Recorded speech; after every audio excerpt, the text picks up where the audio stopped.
Anies Baswedan jadi rebutan usai dilirik PDI Perjuangan untuk ditimbang jadi calon gubernur Jakarta.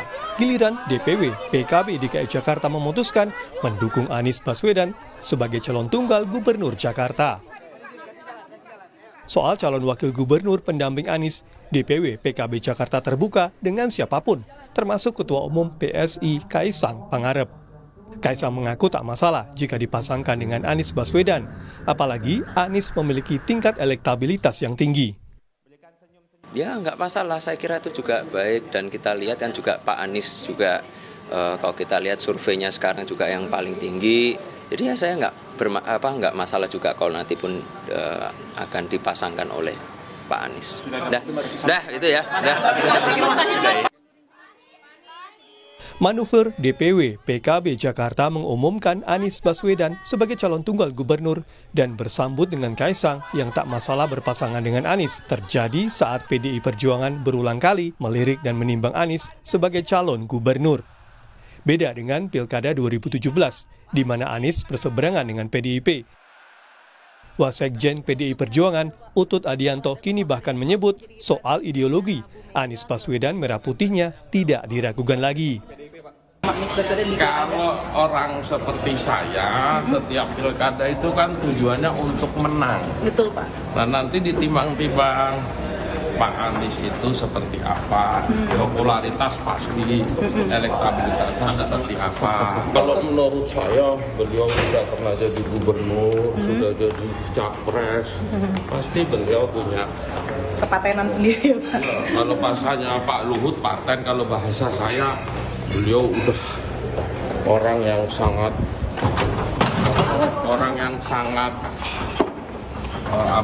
sudahlah merah putihnya nggak diragukan. Selain faktor elektoral, pengamat politik menilai faktor Jokowi dan residu Pilpres akan menjadi pertimbangan PDIP untuk menentukan calon gubernur, termasuk menimbang nama Anies Baswedan.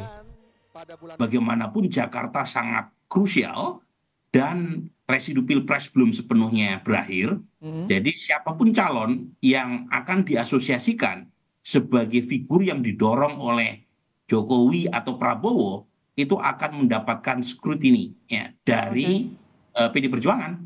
Dan kalau misalnya itu yang terjadi, Anies Baswedan lagi-lagi mendapatkan privilege, keuntungan.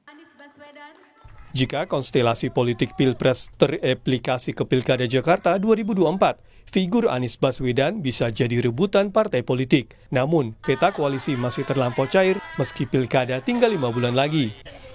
Tim Liputan, Kompas TV.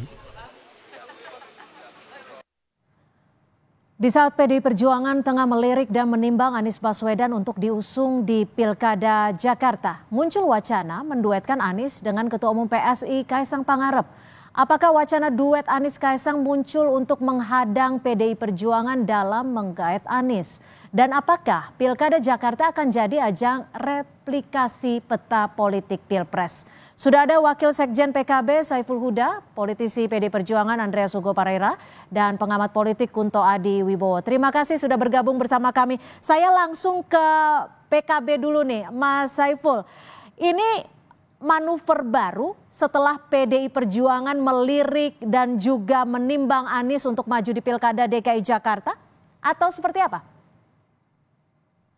Nggak tahu persis, yang jelas mungkin pertimbangan politik politik di Jakarta.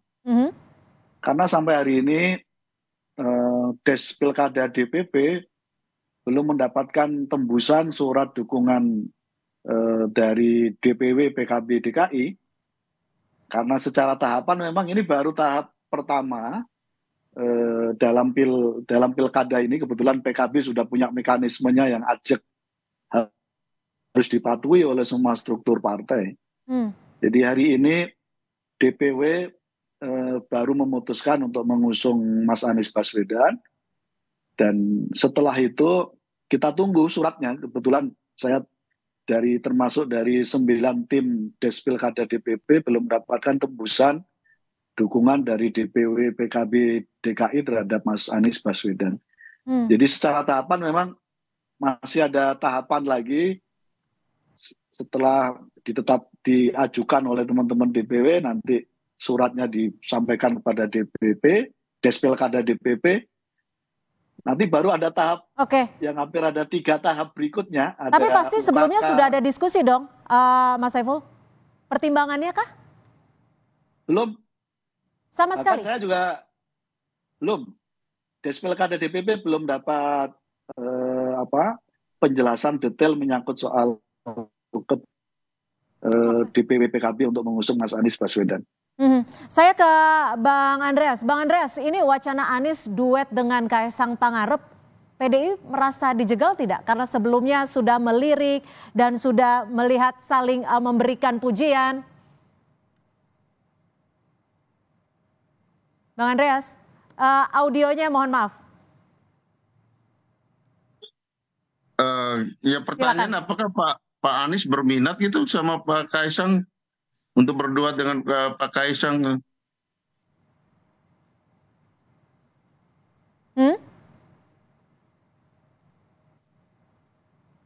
Bang Andreas?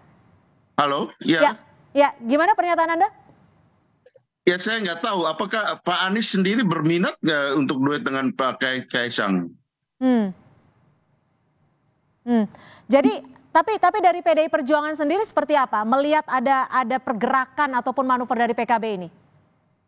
Ya kalau ya PKB tentu kita menghormati apa yang diusulkan oleh DPW PKB yang ya kami lihat juga di media massa juga dari DPD PDI Perjuangan juga di dalam penjaringan melakukan penjaringan dengan termasuk Pak Anies juga namanya terjaring di DPD PDI Perjuangan karena proses dari pilkada ini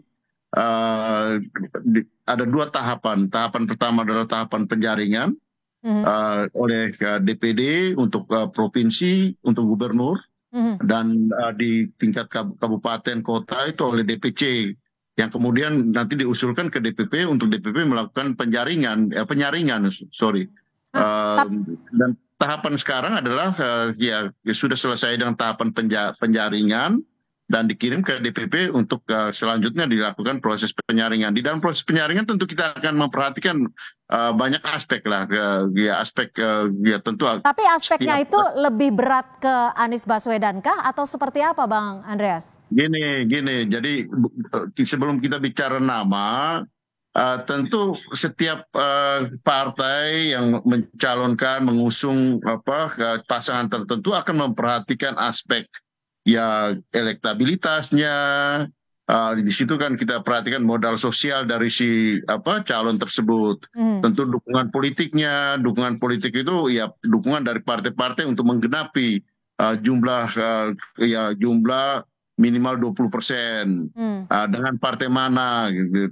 Kemudian juga tentu ya kita harus tahu bahwa di dalam pilkada ini ya faktor dukungan finansial itu penting gitu, sehingga tapi ya mungkin kalau Pak Anies tidak ada masalah soal itu gitu. Tapi aspek modal sosial, modal politik itu akan menjadi faktor yang penting untuk dipertimbangkan karena kita mau mencalonkan orang yang bisa memimpin dengan baik dan kemudian memenangkan pilkada itu. Oke, saya ke Pak Kunto. Pak Kunto, kalau Anda melihat dari pergerakan PKB ini, Anda membacanya seperti apa? Duet Anies Kaisang ini secara DNA memungkinkan tidak? Atau ini hanya sekedar jalan untuk menjegal PDI Perjuangan? Ya, yang pertama saya apresiasi dengan pergerakannya PKB yang bisa menggocek gitu kan, kalau bahasa anak muda sekarang, punten Kang Saiful Huda gitu. Bisa menggocek konstelasi politik di Jakarta yang sampai sekarang adem ayem aja gitu kan. Dengan paling tidak pergerakan PKB ini membuat banyak partai yang kemudian mengintensifkan komunikasi politiknya untuk membangun koalisi, karena catatannya di Jakarta tidak ada satupun partai yang bisa maju sendirian gitu Mbak. Lalu kemudian kalau soal, tapi kan ini tadi dari Kang Saiful Huda kan jelas bahwa bahkan di DPP sendiri pun belum menerima surat tembusan gitu. Jadi ini baru usulan dari DPW. Prosesnya pasti masih panjang, sama dengan Bang Andreas tadi bilang bahwa di PDIP pun juga prosesnya juga masih panjang gitu Mbak. Menurut saya ini yang kita harus bersabar, dan ini sekali lagi saya apresiasi gocekannya PKB ini luar biasa gitu kan. Jadi lebih hangat lagi isu soal Pilkada Jakarta. Apalagi ditambah dengan isu Mas Kaisang gitu kan. Dan di sini kan kita harus cermati bagaimana Mas Kaisang ini meniru cara kakaknya gitu kan, dengan tetap ada di perbincangan politik gitu kan, dengan tetap disebut namanya gitu kan jauh-jauh hari gitu kan.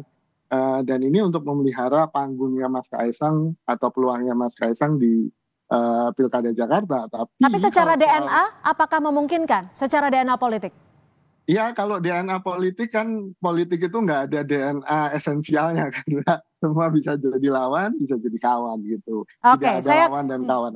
Oke, saya ke Mas Saiful. Gimana ini, sekedar gocekan baru atau bagaimana nih kalau dibaca Pak Kunto seperti itu? Makanya saya juga mau nanya ke teman-teman DPW PKB Jakarta.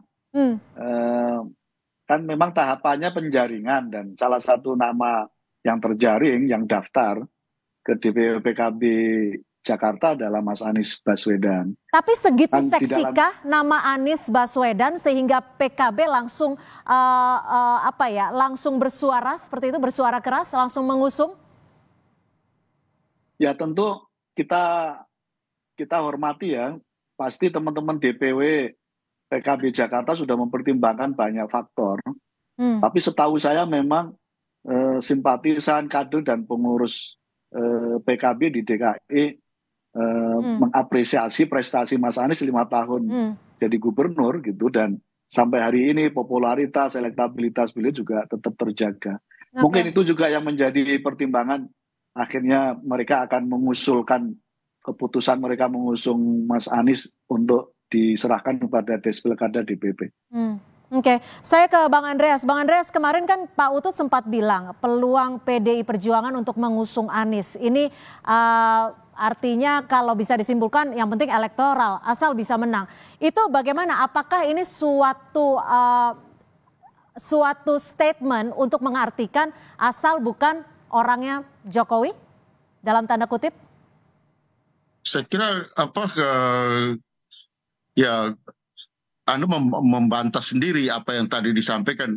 Tidak ada hubungannya antara elektabilitas Anies dengan menghadang orang Jokowi gitu.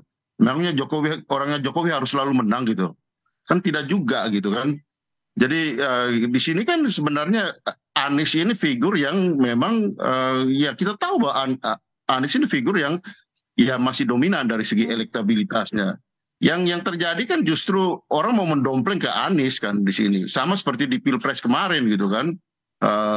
Ini kan ya mau mereplikasi tadi kan Mas Kunto sampaikan, ini replikasi ini dengan ya mendompleng siapa yang membutuhkan siapa sebenarnya di dalam proses sekarang ini gitu kan. Kalau kita lihat di sini kan justru ya kalau Mas Kaisang menyampaikan itu kelihatan sekali bahwa dia membutuhkan Anies gitu, mendompleng ke Anies gitu.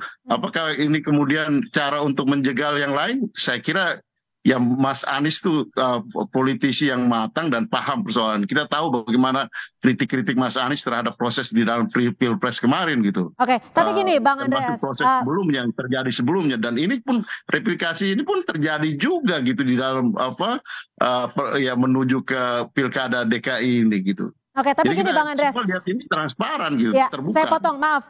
Kalau kita flashback ke belakang, sempat ada saling puji Anies Baswedan. Tapi kalau kita flashback juga di Pilkada 2019, di Pilpres 2024, Anies ini kan di gerbong yang berbeda secara politik maupun ideologis dengan PDI Perjuangan.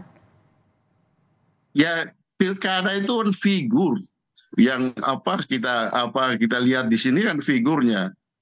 Ya tadi kan Anda sendiri yang mengatakan bahwa Mas Utut menyampaikan itu, artinya penilaian terhadap figur itu ya di sini antara Pak Anies dengan dukungan yang diberikan kepada Pak Anies pada tahun 2019 dengan situasi yang kita semua sudah tahu bahwa ada ya di situ sangat dominan yang namanya politik identitas dan yang lain-lain yang berkembang pada saat itu, ya Alhamdulillah, puji Tuhan bahwa sekarang ini kita berharap bahwa itu tidak terjadi lagi yang namanya politisasi politik identitas itu gitu. Dan di sini ya dengan menampilkan cara berpolitik yang ya lebih elegan dengan menempatkan perform politik, kinerja politik.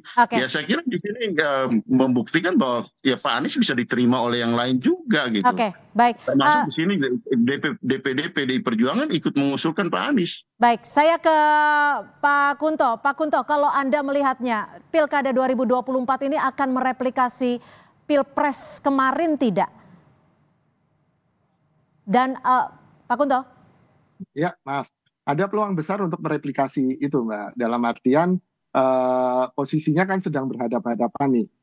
Koalisi perubahan, ex-koalisi perubahan gitu kan, PKB, Nasdem, dan PKS yang sudah punya chemistry dengan Anies, sangat mudah untuk kemudian membentuk koalisi gitu kan, dan berhadapan-hadapan dengan koalisi Indonesia Maju dari Pak Prabowo dan juga ada Pak Jokowi di situ. Dan PDIP mungkin bisa memilih nih antara keduanya, atau skenario yang lainnya kan juga mungkin. PKB mungkin sama PDIP mumpung ada dua petingginya di sini kan, nanti habis ini ngobrol gitu kan.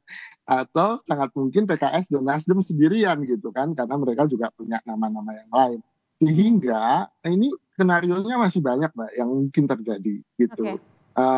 Kalau ditanya seberapa mungkin, ya kemungkinan besar lebih mudah untuk mereplikasi. Tapi saya setuju dengan Bang Andreas, ada hitung-hitungan modal sosial, modal politik, dan modal finansial. Nah mungkin tiga itu yang kemudian harus dibicarakan antar partai nih. Membentuk koalisi kan tidak semudah itu pasti, apalagi untuk daerah yang sebesar Jakarta ini. Baik, terima kasih Pak Kunto Adiwibowo, pengamat politik, dan juga Bang Andreas Hugo Parera, serta Mas Saiful Huda sudah bergabung bersama kami di Kompas Petang. Selamat sore. Selamat.